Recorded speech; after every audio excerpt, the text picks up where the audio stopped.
Hi, my name is Haley, and I'll be your conversation coach in this video. I have completed hundreds of hours of pro-life outreach with Protect Life Michigan. Today, I want to share some tools to help you have effective conversations with pro-choicers.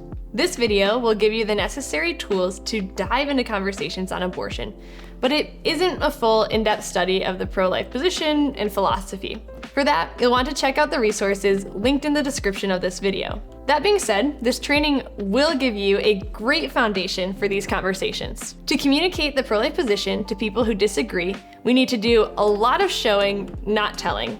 We need to present evidence and allow people to make their own decisions. Communication isn't about what is said, it's about what is understood. Our job is to present evidence and allow the person we are talking to reach a conclusion on their own. When we do this in our own street outreach, Protect Life Michigan sees an average of 26% of people change their opinion on abortion right on the spot. It's true. People do change their minds every day, and you're about to learn the tools to do it yourself. In this video, you'll learn the human rights argument, how to use common ground, an analogy, and a question to draw out the person's core belief, and finally, we'll learn how to use science and philosophy to address any objections. Before we dive in, I want to offer an important reminder. We need to be attentive to the whole person in front of us. When we do, we'll see that support for abortion isn't always rooted in an intellectual reason. They might have an emotional connection to abortion. The tools in this video will equip you to respond to both emotional and intellectual support for abortion. Now that we know the principles by which we must approach conversations about abortion, I want to teach you some practical tools. The most important tool we have to change hearts is the human rights argument. You want to make this argument early in your conversation and refer back to it often. Recently, I was talking to a student at Michigan State University who was telling me that he was pro-choice. To make the human rights argument, I asked a series of questions. Do you believe in human rights? Who should get human rights? And if the unborn are human beings from fertilization, and we both agree that all humans should get human rights, doesn't that mean abortion is a human rights violation? After these questions, he thought quite differently about abortion. Those questions make up the human rights argument. By asking these questions in your own words, you can avoid lots of rabbit trails and cut right to the heart of the issue. Most people believe in human rights, so you can build a lot of common ground, making sure to pause and acknowledge that you also believe in human rights for all humans. Check out this example from some of our outreach footage. Okay, sweet. Let me put it this way. I believe in human rights. Do you believe in human rights? Yeah. And who do you think should have human rights? I think everybody, yeah. Everybody. So we know that the unborn are human, right? They're human like you and I, and we know that abortion kills them. So if abortion kills human beings and human rights are for everybody, isn't abortion a violation of human rights? Yeah, I think that makes sense. Sometimes walking people through these questions is all it takes to shift their perspective and change their mind. But most people need a little more convincing. For those who do, I want to teach you 3 tools that will help you respond to any pro-choice argument you encounter. These 3 tools are common ground, analogy, and question. Consider these to be your 3 building blocks of conversation that you can use to respond to any argument thrown at you. Before I show you how to use these 3 tools, you should know that pro-choicers often lead with 2 arguments. 1, bodily autonomy arguments like my body, my choice. And 2, circumstantial arguments in which abortion is proclaimed to be the solution given a certain difficult circumstance. Let me use a few examples to show you how you can use these 3 tools to respond to my body, my choice, and circumstantial arguments. First, my body, my choice. If someone says, my body, my choice, this is how you can use common ground, an analogy, and a question to respond. First, to establish common ground, we want to show them that we agree with the good intentions behind their claim. That might sound like this. I absolutely agree with you that women should be able to make choices about their lives. And yes, women do have the right to control their own bodies. Then, I move into creating an analogy or scenario. Let's imagine that I am swinging my arm around like this. I have a right to do this, right? This is my body, and I have a right to swing my arm around as I please. But what if I'm swinging my arm around like this and someone walks up next to me and I hit them with my hand? Do I have the right to do that? No, obviously not. Why? Because my rights end where another person's rights begin. I have bodily autonomy and the right to use my body how I please, but I don't have the right to harm or kill someone else. Now, the final tool. We wrap it up with a question. If my rights to bodily autonomy do not allow me to harm born human beings, how could we use bodily autonomy as a justification to kill an unborn human being? What's the difference between the born and unborn human that would allow us to kill one, but not the other? Let's see how this plays out in the footage. Well, I've always heard that the phrase, my body, my choice. Yeah, and I'm glad you bring that up because I'm a woman. I obviously believe in women's rights, and I think we do have a right to bodily autonomy. However, I think we can both agree that there are times when our bodily autonomy is limited, right? So I know this sounds crazy, but I have the right to swing my arm around all crazy like this, right? That's my bodily autonomy right.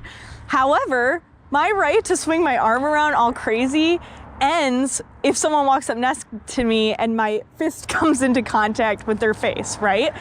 Because my right to use my body how I please is absolutely limited when it impacts another person and their rights. And I think that's what we have in the case of pregnancy and abortion. We have a woman's right to control her body, which is important, but we also have somebody else's right to be alive. I think if we're honest with ourselves, we'll see that someone's right to be alive absolutely supersedes someone's right to bodily autonomy, especially when we're talking about a mere 9-month period versus taking someone's life away forever. What do you think about that? Before we move on, I want to note that bodily autonomy is the most complicated pro-choice argument, and it presents in many forms. To learn more tools to respond to this argument, check out the links featured in the description of this video. The second category of pro-choice arguments is circumstances. When someone says that they support abortion, they are thinking of the woman, the mother. Specifically, they're thinking about the difficult circumstances she's facing. Most of the reasons people give to support abortion are because of various circumstances that could include lack of support, suffering, poverty, sexual assault, health of the mother, age of the mother, disability of the child. These are all very real, very difficult situations that can impact a pregnant woman. If we want to change hearts on abortion, it's critical that we address these difficult circumstances. To respond to these difficult circumstances, we're once again going to use common ground, an analogy, and a question. In this situation, we aren't going to use the example of swinging our arm around. Instead, the analogy we're going to use in this case is referred to as trot out the toddler. Imagine someone uses poverty as a justification for abortion. Perhaps they believe abortion is necessary because women can't always afford to care for a child. In this situation, we can easily find common ground. It might sound something like this. Having a child in the midst of poverty would be extremely difficult. I can't imagine having a little one to protect and care for while struggling to put food on the table. Now that we've built common ground, let's use an analogy to illustrate that even a difficult circumstance, such as poverty, does not justify taking human life. A helpful tool we use to create analogies for difficult circumstances is called trot out the toddler. Basically, we take the same situation the person we are speaking with is using to justify abortion, apply it to a toddler, and see if it still justifies killing a human when the human is a bit older. Spoiler alert, it doesn't. To your pro-choice friend, you might respond with this. Imagine there is a woman who is thrilled to find out she is pregnant. She and her boyfriend have good jobs and are financially stable. They decide to go through with the pregnancy. Sadly, around the time her daughter is 2 years old, she wakes up to a note from her boyfriend that he's left her. Soon after that, she is laid off from work. She can't seem to find another job and is days away from being evicted. She is terrified of raising this child in this difficult financial situation she's in. Do you think it would be okay for this woman to kill her 2-year-old daughter because of her financial suffering? Of course not. Any reasonable person will agree that killing the toddler is not the solution to even the extreme poverty presented in our analogy. Now that we've successfully trotted out the toddler, we can transition into our final tool and present a question. So after trotting out the toddler, we must now complete the question tool by asking why. Asking why sounds something like this. If it's never okay to kill a 2-year-old child because her mother is poor, why would it be okay to kill the same human for the same reason just a couple years earlier? You see, in response to circumstantial pro-choice arguments, the question is showing where our true disagreement lies, which is not about whether or not we need to care for women, but whether or not we can kill unborn children to do that. It reveals that they are treating the unborn differently than born children, and allows us to address that. That is exactly what we want to accomplish. Let's check out one more outreach video as an example. Well, I guess I would like abortion because what if somebody can't afford to have a baby? Yeah, I mean, that's a very real concern. There are a lot of people living in very difficult circumstances financially, especially. And, you know, let me just kind of offer an analogy, I guess. Imagine for a second this woman gets pregnant and everything's going pretty well. She has a stable job and everything, gives birth to a child. But a couple years down the road, she loses her job, and this little boy that's now 2 years old develops a really serious medical condition that causes unbelievable financial hardship on her, to the point that she's having to choose like which child to feed or what she's going to do financially every single day. It's a hardship. Do you think that it'd be okay for her to look at this 2-year-old little boy that's suffering and causing all this poverty for her and decide to take the life of that 2-year-old? Well, no, definitely not. Right, yeah. And my question, I guess, would be like, what's the difference between the 2-year-old that, even though it's living in extreme poverty, has every right to live, and the same child a couple of years earlier in the womb, where we could take that same child's life then for the same reason, but not now? What's different about those two humans? I guess there really isn't that much of a difference. Before we move on to the responses a pro-choicer could give to the question we just posed, I want to address two of the most difficult circumstances that need to be handled with extreme care. Statistics around sexual assault are difficult to come by, understandably, but approximately 1 in 5 women will experience sexual assault sometime in their lifetime. It's tempting to say that people who bring up rape are just using it as a front to justify all abortions. But when someone says, "What about rape?" that can sometimes be code for, "What about my friend? What about my sister? What about me?" Responding to abortions in the case of rape isn't any different than what we've already practiced. But the horrible injustice of rape demands that we spend more time building common ground. We must show the person that we care about the very real suffering of the woman. When I was first starting to have outreach conversations about abortion, I talked to a woman in Grand Rapids who brought up the circumstance of rape as a justification for abortion. I gave her a really great intellectual argument for why abortion would be wrong, even in that circumstance. She shared that she could see what I was getting at, but that she had actually been raped. And then she walked away. I was distraught because I did not do a good job of loving her well in that conversation, and she had no idea that I cared about women like her. It didn't matter that I had a great logical argument because we had to first discuss the more emotional side of the issue. I now realize that she was not bringing up this difficult circumstance to engage in a conversation about whether or not the unborn are human. She was bringing up the circumstance to see if I was human, to see if I cared about women like her. In conversations about sexual assault, building common ground is your chance to show who you are talking to that they can be anti-abortion without being anti their friend, their sister, or even themselves. After taking time to communicate your heart well, you can set up the analogy and ask the question. Switching gears, the other difficult circumstance I want to address is the life of the mother being at risk. Like I would in any conversation, I will start by building common ground, taking time to communicate my desire to ensure women are getting the care they need. After building common ground, I will offer this short explanation. I want to be very clear. You and I agree on this. If a woman's life is threatened by pregnancy, it's important that she gets the care needed to save her life. The pro-life position is that elective abortion is wrong, and we shouldn't kill humans on purpose. However, there are some medical cases where doctors are unable to save the woman and the child. Sometimes doctors have to treat the mother, and the child, tragically, will not survive. In these cases, the child dies because we can't save them, not because we choose to kill them. The pro-life position is that women should be able to get the medical help they need to save their lives, period. Nowhere in this country is that illegal. Then I will ask if there are any other situations in which abortion is acceptable to them. If they are using the life of the mother situation as a shield to actually just argue for all abortions, there isn't much use in talking about this rare situation when we really need to be talking about abortion in general. Now that we've used common ground, analogy, and question to show that circumstances and bodily rights do not justify killing innocent humans, let's talk about where the conversation goes after we ask our question.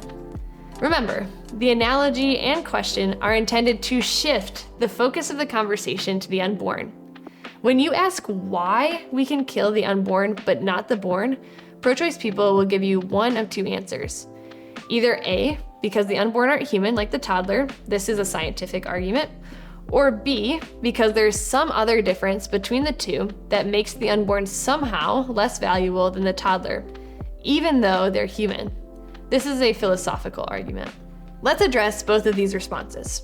If the person you are talking to insists that the unborn aren't human, perhaps by saying they're just a fetus, they aren't really human, or they aren't alive yet, you ought to respond by addressing their scientific concerns and then circle right back to the question at hand, like this. Well, we know the unborn are alive because they're growing and developing. Dead things don't grow, so they must be alive, right? And we know that they must be human because two humans always procreate within their species. A human woman will never be pregnant with a dog or a dolphin. She will always be pregnant with a human. So, we know the unborn are living human beings, and earlier you said all humans have human rights. Why do you think it's wrong to kill a 2-year-old child, but it is okay to kill the same human for the same reason just a couple years earlier? This is how you should address the concern that the unborn aren't human and loop right back to the important why question at hand. Most people believe that killing innocent human beings is always wrong, so the only thing we need to show them is that unborn children are human beings. But some people believe there is some kind of difference between born and unborn humans that justifies abortion. Let's learn how to respond to those differences. If you ask why we can kill the unborn and someone responds by saying that the unborn don't have brain waves, can't feel pain, aren't viable, are just embryos, are dependent on the mother's body, the person is pointing to something beyond our humanity as a reason why humans get human rights. In other words, you must be human plus X in order to have human rights. To respond, you need to explain that there is no morally significant difference between born and unborn humans that justifies killing. While there are clearly a lot of differences between us and the unborn, these differences also exist among born people. As human beings, differences like our size, development, and degree of dependency fluctuate throughout our lives, so we want the person we're talking to recognize that we would live in a very dangerous world if we assigned human rights based on these things. For example, my younger brother used to be smaller than me. Could I have killed him? Now he's taller than me. Can he kill me? I've heard college professors talk about how your brain doesn't finish developing until you're 25. Could this college professor kill me because my brain isn't finished developing? A good way to show the pro-choice person that none of these differences have moral significance is to simply ask them why these differences between us and the unborn exist. The only reason an unborn child is smaller, less developed, and more dependent than I am is because she is younger than I am. And to deny human beings human rights based on their age is age-based discrimination. Throughout human history, every time we have used the formula of human plus X, we have looked back on it as a catastrophic moral mistake. Human plus X is not a formula for human rights. It's a formula for injustice. In a conversation, you can ask questions like this.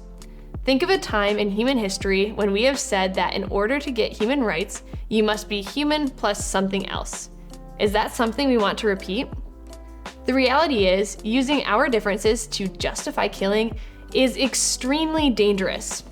The most inclusive position to take is the pro-life position, which says that human rights are for all humans. At this point in the conversation, I usually recap what we initially agreed on. Like we said before, human rights are for all human beings.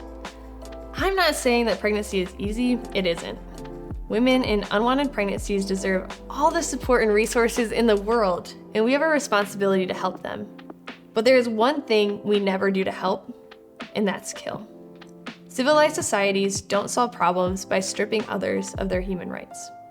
Well, there you have it. You are officially equipped to have winsome conversations with your pro-choice friends and family. Next time you have the opportunity to ask what someone thinks about abortion, which I promise you is more often than you think, remember the human rights argument, common ground analogy question, respond to their scientific concerns or belief that differences justify killing, and recap what you initially agreed on throughout the conversation, that human rights are for all human beings. This video is intended to be a quick training so that you can get out there and change minds, but it barely scratches the surface of all the great analogies and tools available to you. To learn more, visit protectlifemi.org or visit some of the links in the description of this video. Still watching? I'll leave you with 3 rapid-fire tips for great conversations. Tip 1, ask clarifying questions when you get stuck and throughout the conversation, like why, or how did you come to that conclusion? Tip 2, close the conversation by asking if this has made them think differently. Tip 3, don't use the word but.